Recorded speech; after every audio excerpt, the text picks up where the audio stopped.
Are you underweight? That's what I said, underweight, not overweight. There's a lot of people that are underweight. In fact, this is a major crisis that we're having, and almost an epidemic that we're having, at least here in Southern California, where so many people, particularly women, are coming to me with a lot of health problems, and they're underweight. And when you're underweight, it really is like a state of depletion, and these people become very weak, even infertile.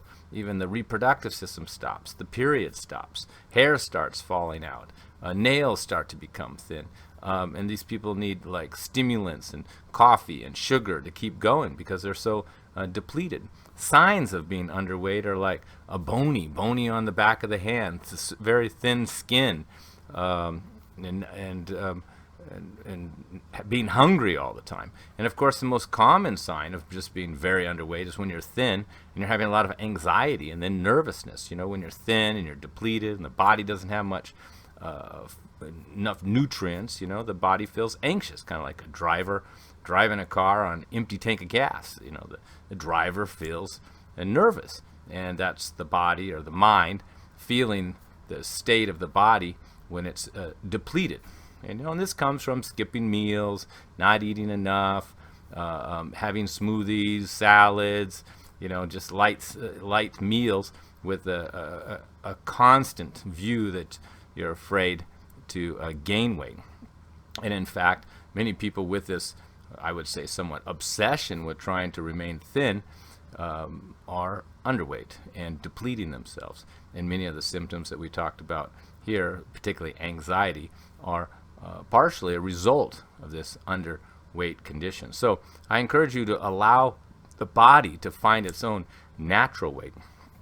Many people, particularly young women who've come to me with anxiety, nervousness, insomnia, cramping, in muscle cramps, receding gums, weakness in the muscles, all signs of depletion, are fasting, juicing, celery juice fast, eating salads, avoiding wheat, when in fact they need to be eating more, having wheat, possibly even having meat, not being vegetarian, and for sure not being vegan if you're underweight.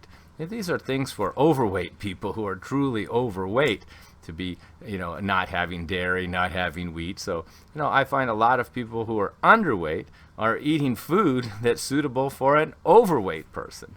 And they say that they're actually afraid because as soon as they start eating normal, the weight comes back up. And I tell them, that's because you're so underweight, the body wants to get to its own natural weight. And if you just keep eating 3 meals a day, the body will come up to its natural weight, which could be 10, 15, 20 pounds more than the person's maintaining. But once it reaches that point, then it's going to level out. And in fact, the same type of person who had to make an effort to put on 20 pounds will find that they could lose that 20 pounds very quickly in a stressful time in their life. So, you know, avoid being underweight. Don't try to be worried about what your actual weight is, because when you build muscle and fat and stronger bones, the weight goes up. But this doesn't mean you're unhealthy because your weight went up. So don't think of your weight. Think of your health. Try to be strong. Try to be healthy, and don't worry about the shape of your body. And this is really a cultural conditioning that's taken place all through time. Nobody was attracted to thin men or thin women. They were looking frail and weak. It's only in modern times that, you know, society has pressured us into believing, and brainwashed us and conditioned us into believing that we should all be thin, and a sign of health is having our six-pack or a skinny little waist, when in fact these are some of the unhealthiest people that I see who tend to be underweight. So enjoy life, eat your meals, don't worry about trying to be ultra skinny, and let your body find your own natural health, okay? Your own natural weight. Greetings from beautiful Southern California. I sincerely hope you learned from this video and benefited from all the information. This knowledge is not my knowledge, nor is this information new, but part of the ancient healthcare system called Ayurveda, the science of life. I hope my videos explaining the Ayurvedic approach in a simple and clear manner helped you to overcome your health issues.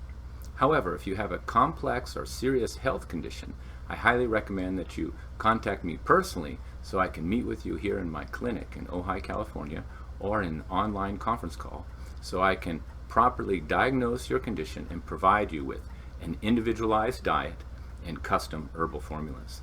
Then I will follow up and continue to support you until you have recovered.